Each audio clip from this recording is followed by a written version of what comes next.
कैसे हैं सब लोग? Let us start colligative property. Okay, colligative properties. तो first thing is that what is colligative property. Okay, पहली चीज क्या है, क्या सीखनी है? पहली चीज बताइए. हाँ बिल्कुल सही, कॉलिगेटिव प्रॉपर्टीज क्या होती हैं. ओके, तो आ जाइए सारे लोग, जल्दी जल्दी से आ जाइए. भाई लाइव क्लास ही पढ़ा करिए आप लोग, रिकॉर्डेड वीडियोस पढ़िए ठीक है, लेकिन कोशिश कीजिए कि लाइव ही पढ़ें आप. मुझे भी अच्छा लगता है, अदरवाइज मैं फिर क्लासेस बंद कर दूंगा. कॉलिगेटिव प्रॉपर्टीज क्या होती है? कॉलिगेटिव प्रॉपर्टीज, ठीक है, तो सुनिए. दोज प्रॉपर्टीज ऑफ सॉल्यूशन, क्या पढ़ रहे हैं? कॉलिगेटिव प्रॉपर्टीज क्या होते हैं? तो those properties of solution which depends upon number of solute particles. Okay, those properties of solution which depends upon number of solute particles. Okay, तो solution की वे प्रॉपर्टीज जो किस बात पे डिपेंड करती हैं? ओके, सॉल्यूट पार्टिकल्स के नंबर पे. ध्यान रखिएगा, सॉल्यूट पार्टिकल के नंबर पे, कितने हैं सॉल्यूट पार्टिकल्स. ओके, समझेंगे इसको और आगे भी समझेंगे. ओके, पहले देख लेते हैं कॉलिगेटिव प्रॉपर्टीज कौन कौन सी होंगी और हमें कौन कौन सी कॉलिगेटिव प्रॉपर्टीज पढ़नी है. ठीक है, तो फर्स्ट कॉलिगेटिव जो प्रॉपर्टी हमें पढ़नी है वो हमें क्या पढ़नी है? Relative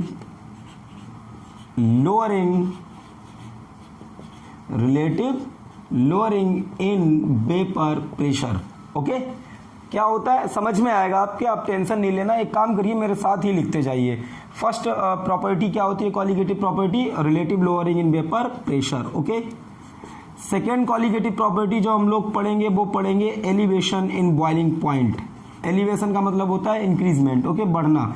elevation in boiling point. Okay, next जो पढ़ेंगे वो पढ़ेंगे depression in freezing point. Depression in freezing point.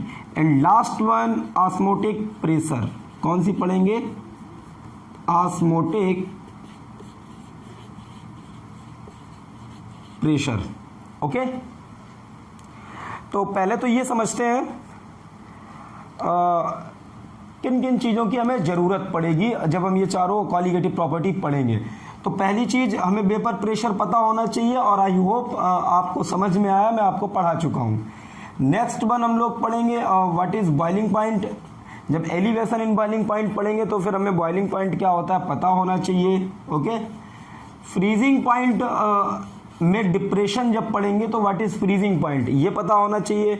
Osmotic pressure जब हम पढ़ रहे होंगे तो व्हाट इज ऑस्मोसिस. ओके,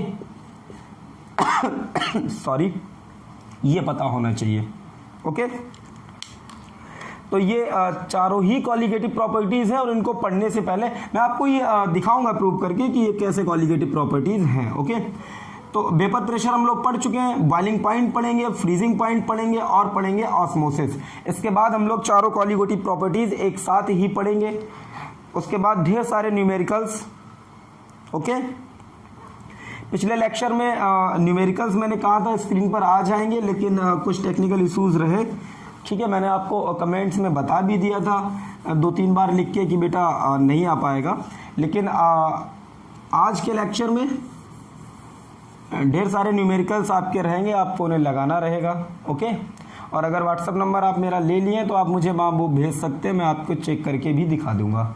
चलिए, तो फर्स्ट थिंग वेपर प्रेशर पढ़ चुके हैं, अब पढ़ते हैं बॉइलिंग पॉइंट. ओके, क्या होता है बॉइलिंग पॉइंट, क्या होता है फ्रीजिंग पॉइंट और क्या होता है आपकी क्या होती है ऑस्मोसिस. तो आ जाइए जल्दी से. पहली चीज boiling point. What is boiling point? देखिए मिसकॉन्सेप्शन है अगर आपके, ठीक है, आपको कुछ मिथ है इसके बारे में तो आज दूर कर दीजिएगा, ठीक, अच्छे समझिए बॉइलिंग पॉइंट क्या होता है, ठीक। वैसे नॉर्मली तो हम लोग ये बोल देते हैं बॉइलिंग पॉइंट एक ऐसा टेम्परेचर होता है जिस टेम्परेचर पर कोई भी लिक्विड बॉइल करना शुरू कर दे। तो पहली चीज़ तो इस गलत डेफिनेशन को मत दिमाग में रखिए कि कोई लिक्विड बॉइल करना शुरू कर दे। भैया बॉइलिंग पॉइंट की तो डेफिनेशन ही पूछ रहे हैं, तो आप तो बॉइल शब्द यूज ही कर रहे हो।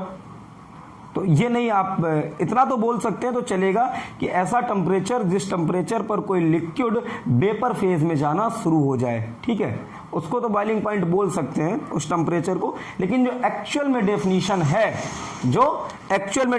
वो क्या है समझिएगा। बॉइलिंग पॉइंट क्या होता है? Boiling point is the temperature, boiling point is the temperature at which the vapor pressure of any liquid, मेरे साथ लिखते जाइए, any liquid becomes 1 atm। अब ये व्हाट इज 1 atm? ये 1 atm क्या होता है इसको समझ लीजिएगा। ये होता है आपका एटमॉस्फेरिक प्रेशर, ओके। जो एटमॉस्फेयर का प्रेशर है उसको 1 atm माना जाता है। तो हम फिर यहाँ पर ये भी कह सकते हैं कि boiling point is the temperature at which the vapour pressure of any liquid becomes atmospheric pressure. आप जहाँ पर भी किसी लिक्विड को बॉइल करना चाहते हैं तो वहाँ का जितना एटमॉस्फेयर का प्रेशर है उतना प्रेशर अगर लिक्विड का हो जाएगा तो आप समझ पाएंगे कि लिक्विड क्या होने लगा, बॉइल। तो उसी टेम्परेचर को बोलेंगे बॉइलिंग पॉइंट, ठीक है। डेफिनेशन समझना, ये पढ़ना बहुत आसान है, इसको डीप में थोड़ा समझने का प्रयास करते हैं, ठीक है। 1 atm क्या होता है? तो ये होता है एटमॉस्फेयर का प्रेशर। अब आप समझते हैं, आप सोच के बताइए, मान लीजिए एक रूम है, थोड़ी देर के लिए मान लीजिए क्या है, एक रूम, ओके। अभी मैं क्या करूँ, अभी मैं यहां तक, भैया मैंने क्या करा, यहां तक गैस भर दी और आप यहां खड़े हुए हैं, ओके। तो आपके ऊपर ये गैस प्रेशर लगाएगी, ऑब्वियस सी बात है, ये गैस प्रेशर लगाएगी आपके ऊपर, ओके। सोच के बताइए, अगर मैं इस रूम में यहां तक गैस भर दूं तो क्या अब भी ये सारी की सारी गैस आपके ऊपर प्रेशर लगाएगी, बट पहले से ज्यादा। अब मैंने यहां तक गैस भर दी तो क्या होगा, ये गैस आपके ऊपर अब भी प्रेशर लगाएगी, but more than second case मैंने यहां तक लिया था, अब इसके बाद मैंने और गैस बढ़ा दी, ठीक है। अब मैंने यहां तक भर दिया तो अब फिर आपके ऊपर प्रेशर बढ़ेगा, ओके। तो होता क्या है, एक बैरोमीटर होता है, कुछ नहीं होता है, कैसे ग्लास की ट्यूब होती है, ओके। और यहाँ पर प्रेशर मेजरमेंट वाली हम लोग क्या रख देते हैं, आपकी कोई भी मशीन जो प्रेशर मेजर करती हो। और अगर इस बैरोमीटर में हम 760 या 76 सेंटीमीटर तक मरकरी फिल करें, क्या फिल करें, मरकरी, तो ये मरकरी जितना प्रेशर दिखाएगी, ठीक है, 760 आप बोल सकते हैं mm, मिलीमीटर, या 76 सेंटीमीटर, ठीक है। जितना प्रेशर ये मरकरी एक्सर्ट करती है, अब ये एक्सर्ट कितना प्रेशर कर रही है हम कैसे जान पाएंगे, तो ये यहाँ पर प्रेशर मेजरमेंट एक मशीन लगी होती है। तो 76 सेंटीमीटर मरकरी भरने पर जितना प्रेशर एक्सर्ट होगा, ठीक, उसी को हम लोग मान लेते हैं कि जो 760 mm तक हमने जो मरकरी भरी हुई है इसी प्रेशर को मानते हैं। और एग्जैक्ट होता भी एक्सपेरिमेंटली यही है कि जितना 760 mm तक मरकरी भरने पर जितना प्रेशर लगाती है उतना ही एटमॉस्फेयर अपने ऊपर लगाता है, अपना एटमॉस्फेयर, जो अपने आसपास का एटमॉस्फेयर है, कितना, 760, इसी को हम लोग बोल देते हैं 1 atm, ओके। अब आप मुझे एक बात और बताइए कि थोड़ा इसको और समझने का प्रयास करते हैं, थोड़ा और समझते हैं। तो मुझे बताइए, क्या आपको लगता है, क्या आप जानते हैं कि अपने एटमॉस्फेयर में वेपर्स हैं, भाई गैसेस हैं, तभी तो वो गैस ही तो अपने ऊपर प्रेशर लगा रही हैं, उसी प्रेशर को बोल रहे हैं एटमॉस्फेयर का प्रेशर। अब आप बताओ मुझे, अगर लिक्विड है और उसे अगर हम वेपर में कन्वर्ट कर दें तो वो एटमॉस्फेयर में चला जाएगा, फिर क्या हमें दिखेगा, हमें दिखेगा नहीं। मतलब वो एक तरीके का क्या बन गया, एटमॉस्फेयर ही तो बन गया। अब ठीक, तो मुझे इस लिक्विड को कहां ले जाना है, एटमॉस्फेयर जैसा कर देना है। अगर मुझे इसे एटमॉस्फेयर जैसा कर देना है, अगर मुझे इसे एटमॉस्फेयर जैसा कर देना, तो इसकी प्रॉपर्टीज भी कैसी कर देनी होगी, एटमॉस्फेयर जैसी। मतलब अभी ये जो लिक्विड है ये ऐसा हो जाए कि जितना एटमॉस्फेयर अपने ऊपर प्रेशर लगा रहा है उतना ये लिक्विड लगाने लगे। ठीक, तभी तो बोलते हैं कि जो आपका लिक्विड है, जो लिक्विड है उसका वेपर प्रेशर कितना हो जाए, एटमॉस्फेरिक प्रेशर के बराबर। ओके, तो जब एटमॉस्फेरिक प्रेशर के बराबर इसका प्रेशर हो जाएगा तो आप समझ लीजिएगा आपका लिक्विड क्या हो गया, बॉयल हो गया। ओके, इतना क्लियर है भैया सबको? पहले ये बताइए इतना सबको क्लियर है, फिर मैं आगे बढ़ूं। बिल्कुल ठीक है, आप लोगों को क्लियर है। ओके, फिर आगे बढ़ते हैं। अब थोड़ा मुझे एक बात और बताइए, कुछ चीजें समझने वाली हैं तभी आप चारों कॉलिगेटिव प्रॉपर्टीज समझ पाएंगे। अगर आपको यहां तक समझ में आ गया तो मुझे एक बार जल्दी से कमेंट में बताएं, फिर मैं आगे बढ़ूं। आप लोग पता क्या करते हैं, मैं बोलता रहता हूं, आप मुझे बताते नहीं हैं। आपकी इन हरकतों से मैं क्लास बंद कर दूंगा, याद रखिए आप। मुझे समझ ही नहीं आता है कि हम लोग पढ़ने के लिए, हम लोग एग्जाम में मार्क्स क्लियर करने के लिए, ठीक है, हम लोगों को केमिस्ट्री एकदम मजे से समझ में आए, सारा काम इसीलिए तो कर रहे हैं और आप वही नहीं कर रहे हैं। चलिए बताइए, देखते हैं। जरा मुझे एक बात बताइए, मैं इस एक्सिस पर लूं वेपर प्रेशर और इस एक्सिस पर लूं मैं क्या, टेम्परेचर। क्लियर है? मैंने क्या लिया, जो आपकी एक्स एक्सिस मानी है उस पर मैंने क्या ले लिया है आपका, उस पर मैंने ले लिया है आपका टेम्परेचर और बाई पे ले लिया वेपर प्रेशर। जरा बताइए, कोई भी लिक्विड हो, अगर मैं उसका टेम्परेचर बढ़ाऊंगा, ठीक, तो क्या लगता है आपको, टेम्परेचर जब मैं इंक्रीज करता जाऊंगा तो क्या वेपर प्रेशर भी तो इंक्रीज होता जाएगा? बताइए मुझे, अगर मैं टेम्परेचर इंक्रीज करूंगा तो क्या वेपर प्रेशर इंक्रीज होगा? पहले मुझे इतना बताइए। अरे यार ठीक है, इंक्रीज होगा ही। क्यों इंक्रीज होगा? क्योंकि टेम्परेचर बढ़ाएंगे ना तो चीजें गैसेस की तरफ टेंड करेंगी, ज्यादा वेपर्स बनेंगी, ज्यादा वेपर्स बनेंगी तो ज्यादा प्रेशर एक्सर्ट करेंगी, तो प्रेशर तो इंक्रीज होगा ऑन इंक्रीजिंग टेम्परेचर। क्लियर है?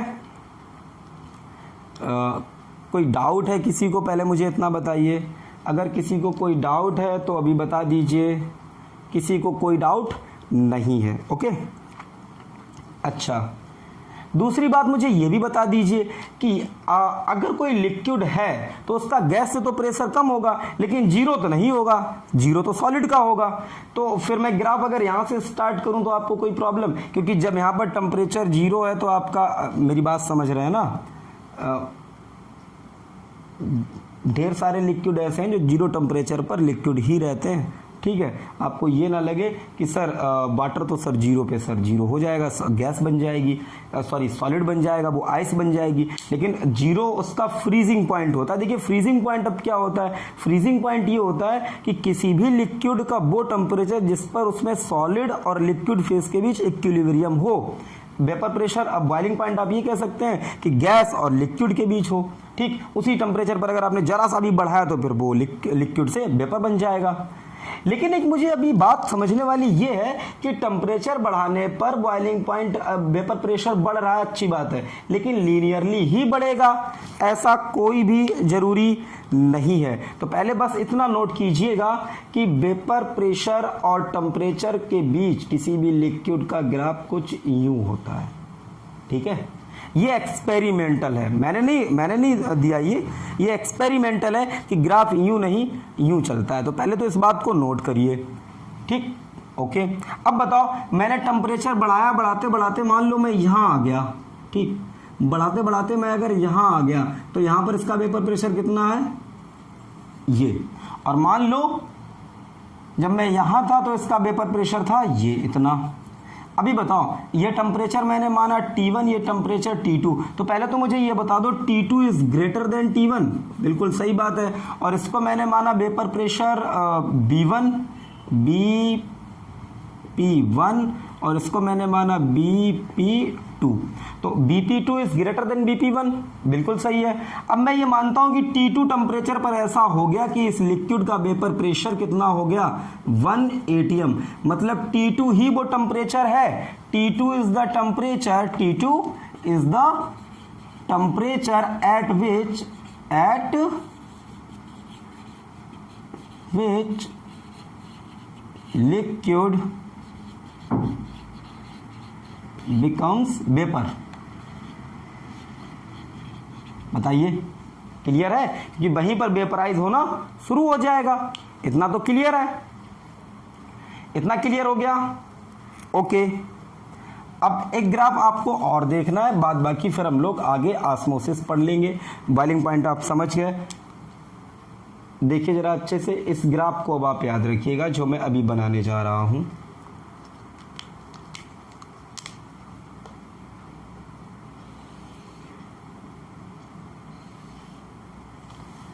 थोड़ा सा सही बना लेते हैं।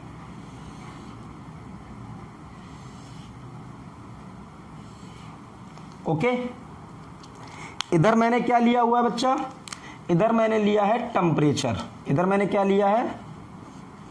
टेम्परेचर। और इधर क्या लिया है? Vapour pressure. ओके, देखिए जैसे जैसे मैं टेम्परेचर इंक्रीज कर रहा हूं आपका वेपर प्रेशर बढ़ रहा है। बस इतना याद रखिएगा, ये जो पॉइंट्स है ना, ये जो कर्व, ये जो शार्प पॉइंट आप देख रहे हैं, ठीक है, ये क्या है? Face changing point. मतलब अगर कोई सॉलिड है उसका मैं टेम्परेचर बढ़ा रहा हूं तो वो इस जगह पर क्या हो रहा है?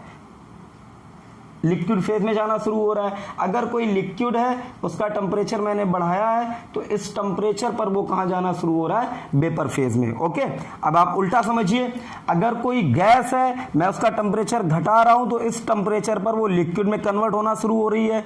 ठीक, अगर कोई लिक्विड है मैं उसका टेम्परेचर डिक्रीज कर रहा हूं तो वो इस टेम्परेचर पर फ्रीज होना शुरू हो रहा है। तो ये लिक्विड और सॉलिड के बीच जब क्या आ गया आपका इक्विलिब्रियम, मतलब यहाँ लिक्विड फेज भी है और सॉलिड फेज भी है, तो इसी टेम्परेचर को बोलेंगे क्या? Freezing point. इस टेम्परेचर को क्या बोलेंगे? Boiling point. पहले इतना नोट कीजिएगा और वो वाला ग्राफ आप जरूर बनाइए। ओके,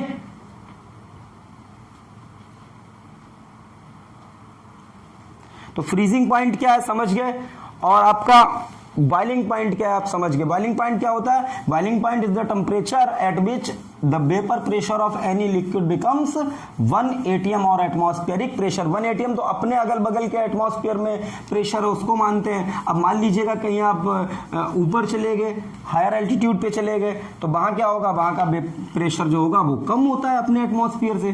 ठीक, तो अब वहां का प्रेशर जितना हो उतना ही कर दो तो कोई भी लिक्विड बॉयल होना शुरू हो जाएगा। डन। अब लास्ट थिंग पढ़ लेते हैं, ऑस्मोसिस क्या होती है।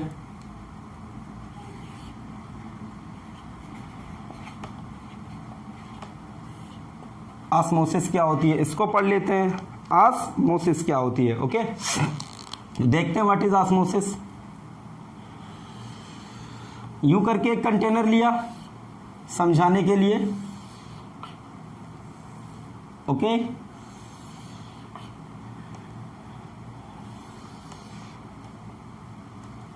मैंने क्या करा, ये फिटेड है, कोई प्रॉब्लम नहीं। मैंने यहां तक इसमें कोई सॉल्यूशन फिल कर दिया।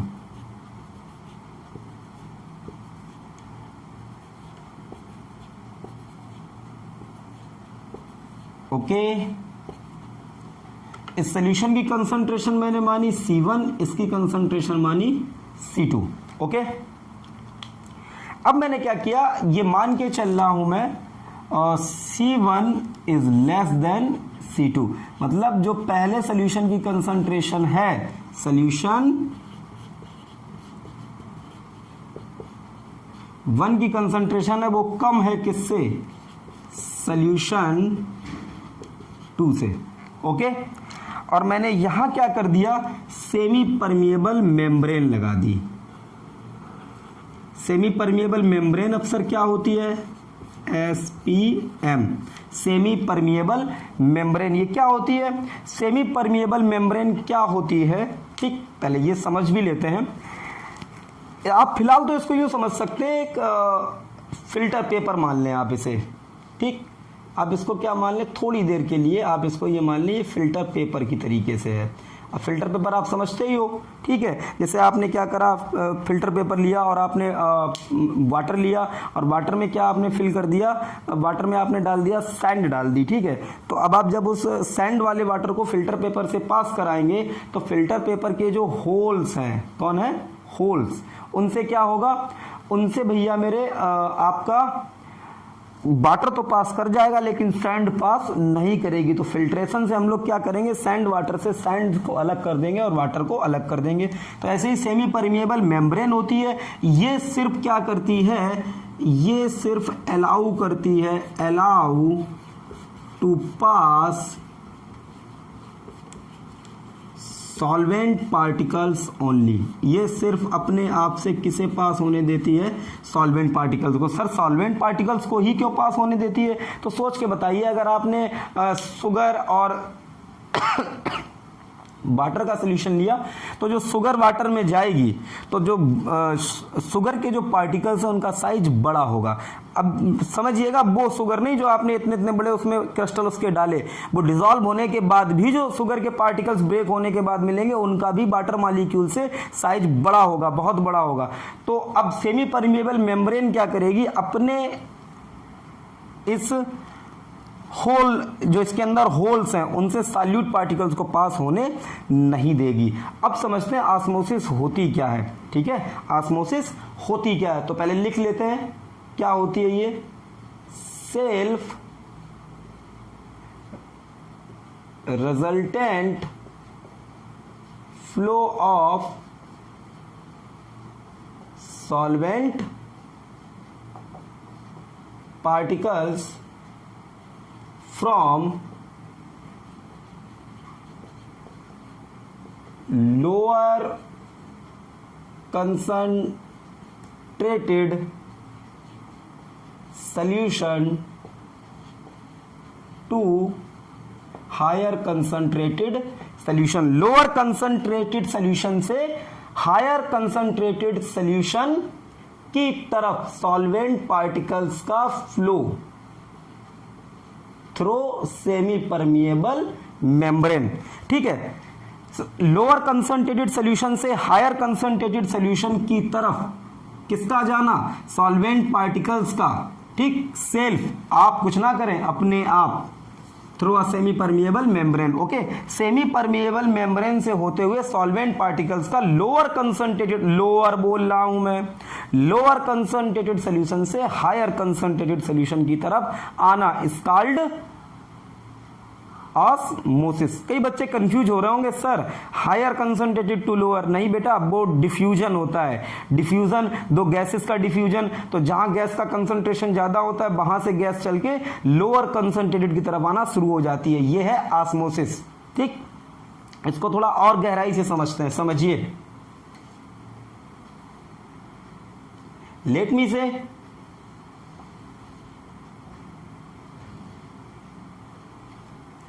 एक ड्रम है पानी का जिसको मैंने यहां तक फिल कर रखा है, ओके, और एक ड्रम ये है, मैंने इसको यहां तक फिल कर रखा है, ओके। और मैंने इस नॉब को ऑन अगर कर दिया तो पहले तो मुझे नॉब को ऑन करने से पहले लेट मी से मैंने नॉब को बंद कर रखा है इसको, ठीक है। तो बताइए मुझे, ये ड्रम नंबर 1 है, ये ड्रम नंबर 2 है, ठीक। मुझे बताइए कौन से ड्रम में प्रेशर ज्यादा होगा, तो ऑब्वियस सी बात है जहां वाटर का अमाउंट ज्यादा वहां प्रेशर ज्यादा होगा। तो ये P1, ये P2, और and we know that P1 is greater than P2, वो तो समझने के लिए बहुत आसान चीज है। अब बताओ अगर मैं नॉब को ओपन कर दूं यहां से, तो बताओ जो आपका लिक्विड है वो क्या इधर से इधर जाना शुरू हो जाएगा, और कब तक जाएगा, जब तक P1 और P2 इक्वल ना हो जाए। तो अभी जो आपका लिक्विड है वो कहां से कहां जा रहा है, ठीक है, higher pressure to lower pressure. और ऐसा फिजिक्स में भी होता है, आप जानते हो, current always flows from higher potential to lower potential. यहां भी वही हो रहा है, higher pressure to lower pressure ही जा रहा है। कैसे, आप समझिएगा, अगर मैं वाटर में, लेट मी से मैं 2 लीटर वाटर लूं और 2 लीटर वाटर में मैं ½ kg शुगर मिलाऊं और एक दूसरे सोल्यूशन को मैं बनाऊं जिसमें मैंने 2 लीटर वाटर में और 200 ग्राम शुगर मिलाई है, बताइए which one is more concentrated? Half kg वाला ज़्यादा कंसंट्रेटेड होगा और 200 ग्राम वाला कम कंसंट्रेटेड होगा।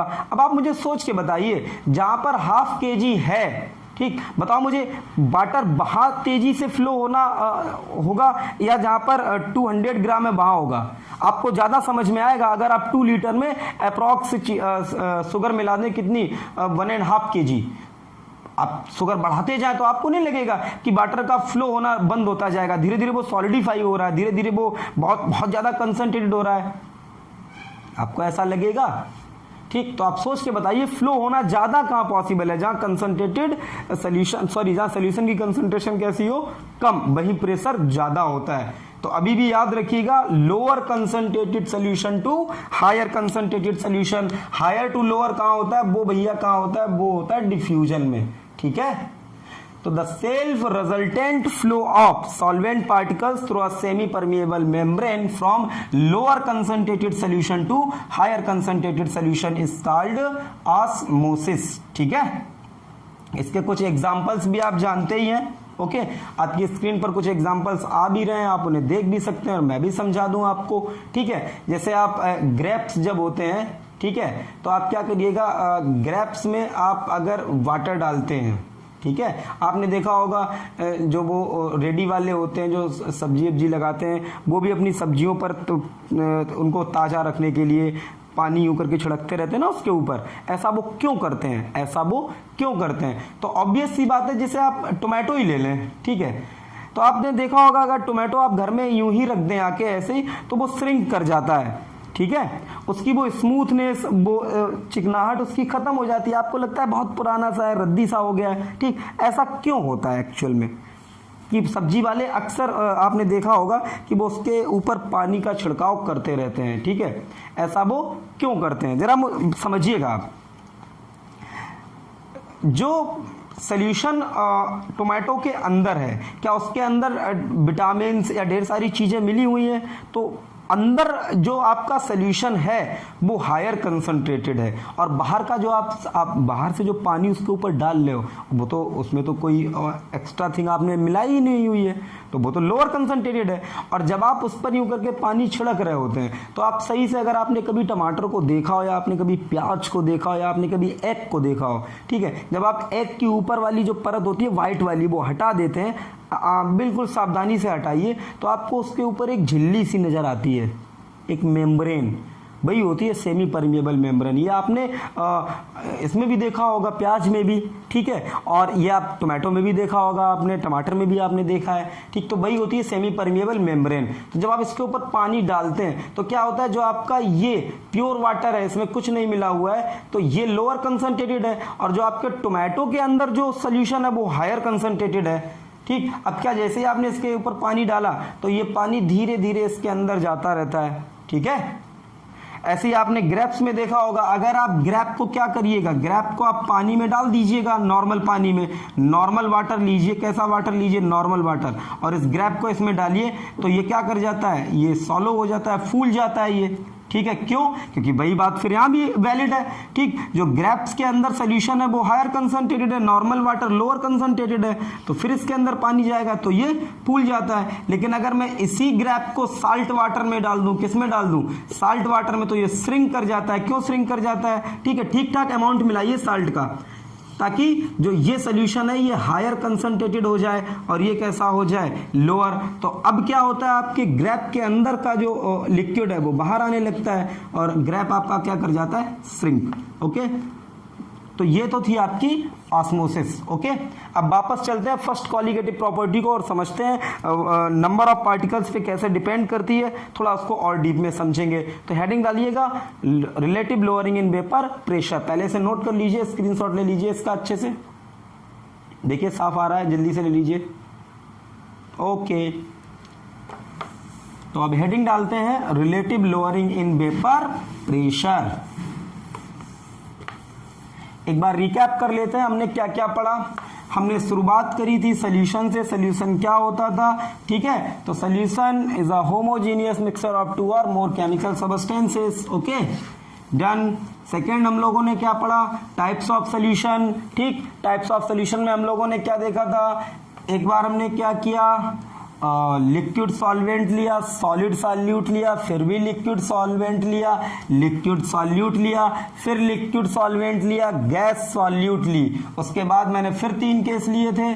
ठीक है, गैस को सॉल्वेंट लिया, सॉलिड को सॉल्यूट लिया, लिक्विड को सॉल्यूट लिया, फिर गैस को सॉल्यूट। ओके, ऐसे करके हम लोगों ने टाइप्स ऑफ सोल्यूशन देख लिए थे। ओके, फिर नेक्स्ट हम लोगों ने क्या देखा था, कंसंट्रेशन ऑफ सोल्यूशन। ठीक है, तो किसी भी सोल्यूशन की कंसंट्रेशन को रिप्रेजेंट करने के, उनको एक्सप्रेस करने के 2 तरीके होते थे। ठीक, इवन तरीके तो बेटा बहुत सारे होते हैं। ठीक है, पार्ट्स पर मिलियन, ठीक है, नॉर्मलिटी, फॉर्मलिटी, लेकिन आप थोड़ा भरोसा रखिए, इतने से ज़्यादा आपका यूज नहीं आएगा, आएगा भी तो टाइम टू टाइम हम लोग देख जरूर लेंगे। ओके, इसके बाद हम लोगों ने क्या पढ़ा, मोल फ्रैक्शन। मोल फ्रैक्शन के बाद हम लोगों ने क्या पढ़ा, मोल फ्रैक्शन के बाद हम लोगों ने पढ़ा वेपर प्रेशर। वेपर प्रेशर के बाद हम लोगों ने वेपर प्रेशर के बाद हम लोगों ने क्या पढ़ा था, तो हम लोगों ने शुरुआत करी थी रॉल्ट्स लॉ की। रॉल्ट्स लॉ हमने देख लिया था। रॉल्ट्स लॉ के अकॉर्डिंग जितने भी उन्होंने बताया था, मैथमेटिकल उसका एक्सप्रेशन, ग्राफिकल रिप्रेजेंटेशन उसका ग्राफ। ठीक है, फिर टाइप्स ऑफ सोल्यूशन में देखा था, आइडियल सोल्यूशन और non ideal solution. Non ideal 2 type के होते थे आपके पास, पॉजिटिव डेविएटेड और निगेटिव। पॉजिटिव और निगेटिव डेविएटेड भी देख लिए थे। और आज हम लोग क्या पढ़ रहे हैं, कॉलिगेटिव प्रॉपर्टी। बोलिए भारत माता की जय। ओके, तो आ जाइए first, relative lowering in vapour pressure, जो आपकी है colligative property. What is colligative property, those properties of solution which depends upon number of solute particles. तो हम लोग पढ़ रहे हैं RLBP, relative lowering in vapour pressure, relative lowering in vapour pressure. चलिए शुरुआत करते हैं relative lowering in vapour pressure की। तो क्या होता है RLBP, समझते हैं। आपने बच्चा रॉल्ट्स लॉ में क्या पढ़ा था, रॉल्ट्स लॉ आपने पढ़ा था, total pressure of solution is equals to P0A into mole fraction of A plus P0B into mole fraction of B। Okay, फिर मैंने आपसे क्या कहा था, अगर मैं ये मान लूं कि if B is non volatile. देखिए B में हमेशा सॉल्यूट ही लेता हूं, ये कोई केमिस्ट्री का कॉन्सेप्ट नहीं है, ये मेरा अपना है। मेरे नोट्स में आपको हमेशा जब मैं B लूंगा तो मैं सॉल्यूट ही लूंगा, या मैं यूं भी कह सकता हूं। चलो आपके लिए क्या है, if solute is non volatile, that means P0B equals to 0। Okay, तो अगर मैं पुट करूंगा इस वैल्यू को यहां पर, तो क्या आ जाएगा, P0A into mole fraction of A। Okay, क्या हो गया, P0A 1 minus mole fraction of B। Okay, solve कराइए, कितना आ गया भैया, P0A minus P0A into mole fraction of B। तो mole fraction of B equals to कितना आ गया, P0A minus PS upon P0A। Okay, अब ये जो लिखा हुआ है इसको बोलते हैं relative lowering in vapour pressure. समझिएगा, रिलेटिव में क्यों बोल रहा हूं भाई, ये क्या लिखा हुआ है मुझे बताओ, ये लिखा हुआ है लोअरिंग इन वेपर प्रेशर। भाई ये सर, ये कैसे लोअरिंग इन वेपर प्रेशर है, ये कैसे लोअरिंग इन वेपर प्रेशर है, सोच के बताओ ना। जब सॉल्वेंट सिर्फ A ही था और कोई भी उसमें नहीं कुछ मिलाया हुआ था, तो सिर्फ A ही था, सॉल्वेंट था वो, तो उसका वेपर प्रेशर कितना था, P0A। अब मैंने क्या करा, जैसे ही मैंने नॉन वोलेटाइल सॉल्यूट मिलाया, देखिए आप जब भी नॉन वोलेटाइल सॉल्यूट ऐड कराएंगे किसी सॉल्वेंट के अंदर, तो एक्चुअल में क्या होगा, वेपर प्रेशर डिक्रीज ही करेगा ऑलवेज। क्यों डिक्रीज करेगा, सोचिए किसी भी लिक्विड का वेपर प्रेशर लेट मी से ए ही है और उसका प्योर फॉर्म में वेपर प्रेशर है पी नॉट है।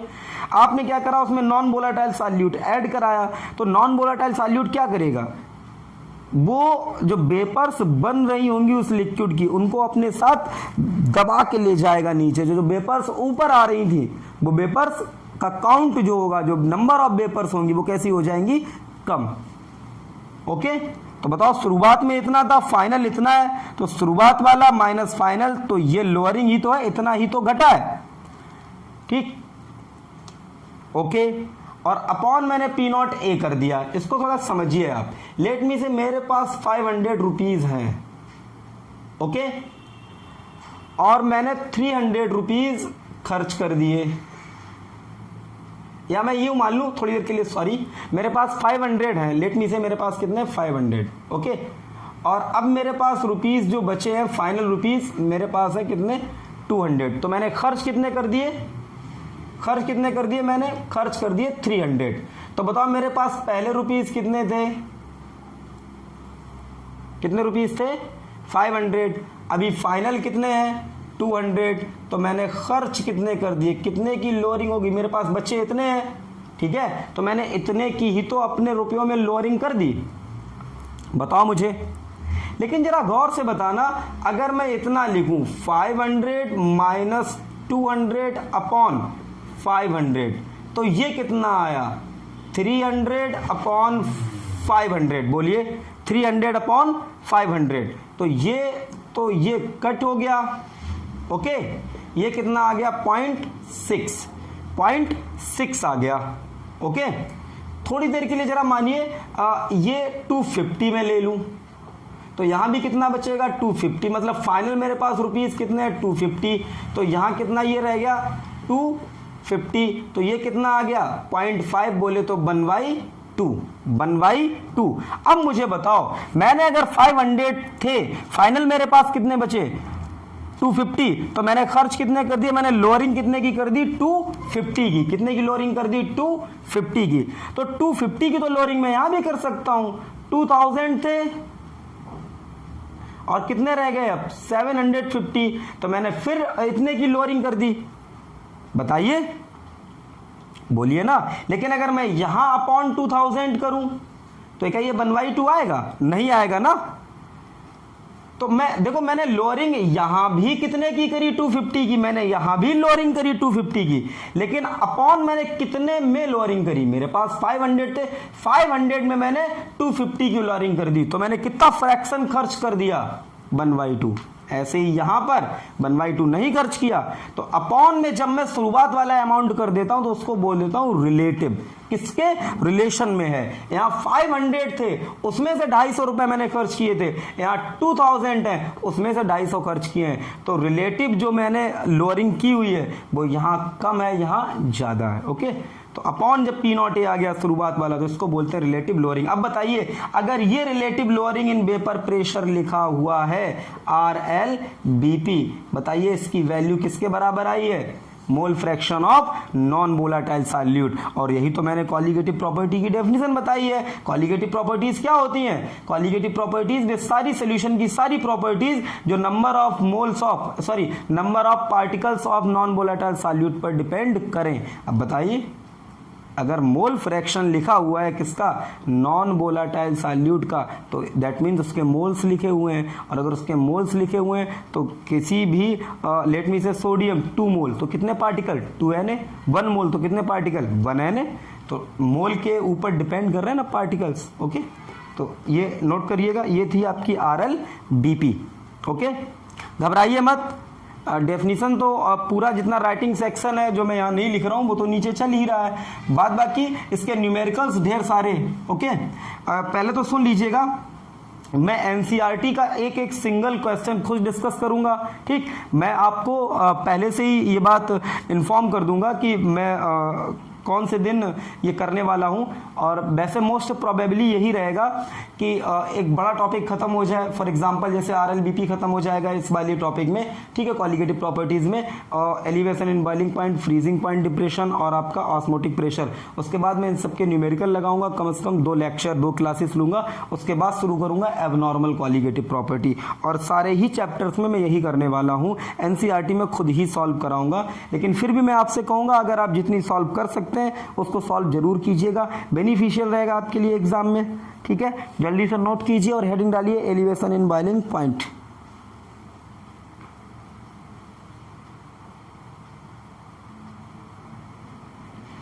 नोट हो गया? Okay, elevation in boiling point.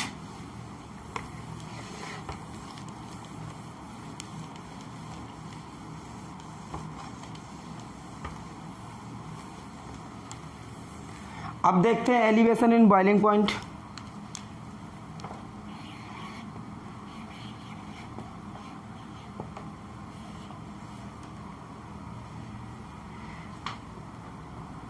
देखिए मैंने क्या करा, एक कंटेनर लिया, ओके, एक सॉल्वेंट लिया A, ओके। और ये बातें आपको पहले से ही पता होनी चाहिए, मैं कई बार लिख चुका हूं। सॉल्वेंट A लिया, दैट मीन्स उसका कुछ ग्राम वेट भी लिया होगा, जिसको क्या बोलेंगे, WA। वेरी गुड, क्या बोलेंगे, WA। तो इसका कुछ अपना मॉलिक्यूलर वेट भी होगा MA, तो इसके कुछ मोल्स भी आ जाएंगे, कितने, WA/MA। वेरी गुड, बहुत अच्छे, आप अच्छा पढ़ रहे हैं। ऐसे मैंने सॉल्यूट लिया B, ओके, तो इसका कुछ ग्राम वेट ये तो लिया होगा, अरे भाई सॉल्यूट डालोगे, ठीक है, तो कुछ तो डालोगे, ओके, WB, तो इसका कुछ मॉलिक्यूलर वेट भी होगा MB। ये बात क्लियर है? और ये आपका सोल्यूशन बनके तैयार हो गया। ये क्या बन गया आपका सोल्यूशन, ओके। इसमें कौन कौन से 2 कंपोनेंट हैं, A और B। और आप जानते हैं किसी सोल्यूशन के अंदर 2 कंपोनेंट हो तो उसको क्या बोलते हैं, बाइनरी सोल्यूशन, ओके। इसमें तो कोई डाउट नहीं। अब आप मुझे एक बात बताइए, मैं एक एग्जांपल लेता हूं, पहले इसको समझा दूं। मैं एग्जांपल में ये लेता हूं कि मैंने वाटर ही सॉल्वेंट ले लिया। क्या सॉल्वेंट ले लिया, वाटर। वाटर मैंने क्या ले लिया बच्चा, सॉल्वेंट। सॉल्वेंट क्या ले लिया, वाटर। सॉल्वेंट क्या ले लिया, H2O, ओके। H2O मैंने सॉल्वेंट ले लिया। अब मुझे आप जरा बताओ, what is the boiling point of water. Water का बॉइलिंग पॉइंट कितना होता है, कितना टेम्परेचर देना पड़ेगा बॉइल कराने के लिए, तो इसका बॉइलिंग पॉइंट कितना होता है, boiling point of water is 100 degree Celsius, okay. That means जब इस लिक्विड, इस वाटर का टेम्परेचर कितना हो जाएगा, 100 डिग्री सेल्सियस, तो यहां से इसकी वेपर्स बनना शुरू होंगी। और इन वेपर का वेपर प्रेशर कितना होगा उस टाइम पर, 1 atm बोले तो एटमॉस्फेरिक प्रेशर के बराबर। तभी तो बोलेंगे कि ये वेपर लिक्विड से वेपराइज हो गया।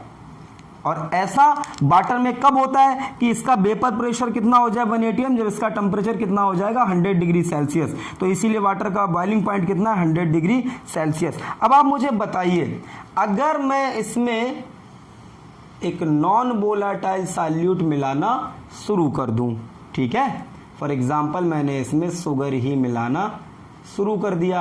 अब बताइए जो शुगर होगी, शुगर जो हम मिला रहे होंगे, ओके, जो हम शुगर मिला रहे होंगे, तो वो शुगर क्या करेगी, अपने साथ कुछ वेपर्स को नीचे दबा ले जाएगी। बोलिए, क्लियर है? अपने साथ क्या करेगी, ये जो कुछ वेपर्स हैं, जो ये ऊपर जा रही हैं वेपर्स, इनमें से कुछ वेपर को क्या करेगी, वो नीचे ले जाना शुरू कर देगी। ठीक, अब लेट मी से मान लो जो 1 atm का प्रेशर लग रहा था, 1 atm कितना प्रेशर होता था भाई, 760 mm Hg के बराबर, ओके। तो इतना प्रेशर पहुंचाने के लिए मैं मान रहा हूं, लेट मी से मुझको 10 लाख इन वेपर्स की जरूरत पड़ रही थी। लेकिन अब शुगर ने आके क्या किया, इन 10 लाख वेपर्स में से कुछ वेपर्स को अपने साथ दबा लेगी, लेट मी से 1 लाख वेपर्स को अपने साथ नीचे दबा लेगी। तो टेम्परेचर तो अब भी 100 डिग्री सेल्सियस ही है, लेकिन शुगर ने क्या करा है, जो 10 लाख वेपर्स मिलकर 1 atm प्रेशर एक्सर्ट कर रही थी, वो 10 लाख वेपर रही नहीं। अब 1 लाख तो नीचे दब के चली गई, तो ऊपर तो 9 लाख ही रह गई। और लेकिन उसे कितना चाहिए 1 atm करने के लिए, 10 लाख। शुगर ने क्या करा, 10 लाख में से 1 लाख को नीचे दबा ले गई, तो वेपर प्रेशर डिक्रीज हो गया, 1 atm नहीं रहा। अब 1 atm होने के लिए क्या करना पड़ेगा, आपको 10 लाख करनी पड़ेगी पूरी, तो 1 लाख, और 1 लाख करने में क्या लगेगा, थोड़ा टाइम लग जाएगा। थोड़ा टाइम जब तक लगेगा तब तक टेम्परेचर 100 डिग्री सेल्सियस से बढ़ जाएगा, तो अब इसका बॉइलिंग पॉइंट इंक्रीज कर जाएगा। बोलिए, ये डन है? ओके, ठीक। तो मैंने क्या करा, एक सॉल्वेंट लिया A, जिसका वेपर प्रेशर कितना, सॉरी, इसका बॉइलिंग पॉइंट कितना था, कोई टेम्परेचर रहा होगा, नहीं 100 मत बोलिए ना, 100 मत बोलिए, वो तो मैंने एक एग्जांपल ले लिया था वाटर का।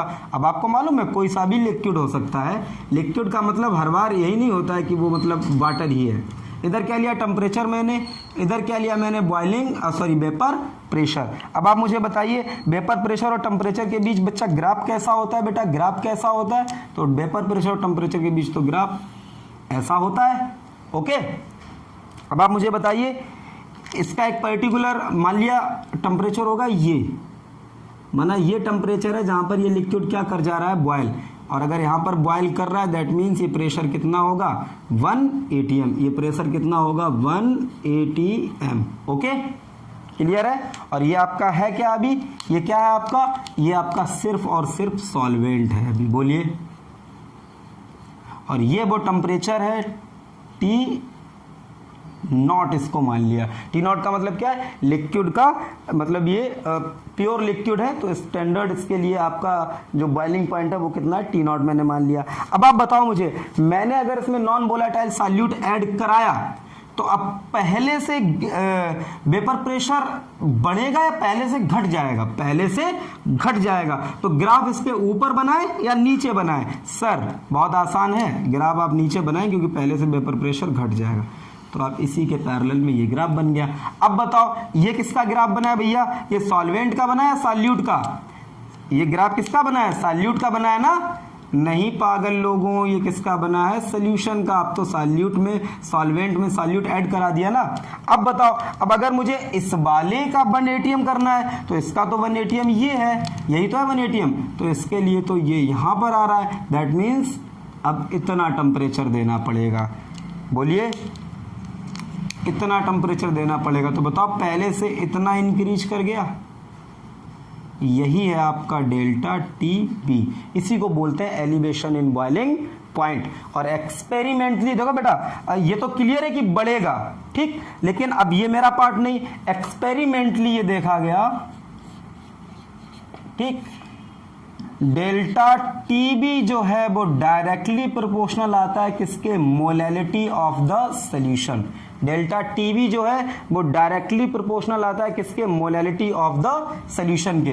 अब आप जानते ही हो प्रोपोर्शनलिटी का साइन हटाते हैं तो क्या आता है, एक इक्वल टू का साइन और एक कांस्टेंट, यहां पर कांस्टेंट आता है KB। इसको बोलते क्या है, इसको बोलते हैं molal elevation boiling point constant. Okay, now आप इतना जानते ही हैं कि delta TB equals to KB into molality आप निकाल सकते हैं सॉल्यूशन की। बताइए कैसे निकलेगी molality, molality number of moles of solute, तो सॉल्यूट के मोल्स कितने होंगे, सॉल्यूट के मोल्स कितने होंगे, WB upon MB whole upon कितना हो जाएगा, होल अपॉन हो जाएगा आपका mass of solvent in kg, और सॉल्वेंट का मास कितना है, WA अपॉन 1000। तो मोलैलिटी कितनी आ गई बच्चा, WB into 1000 upon MB into WA। कोई तकलीफ नहीं है? तो क्या इसी मोलैलिटी को मैं यहां लिख सकता हूं, बिल्कुल लिख सकता हूं, WB into 1000 upon mb into wa. This is the formula of elevation in boiling point. ठीक है, पहले इसकी डेफिनेशन नोट कर लीजिए जो आ रही है, उसके बाद इसको मेंशन कीजिएगा जल्दी से. ये सब समझाने वाइज है. ओके,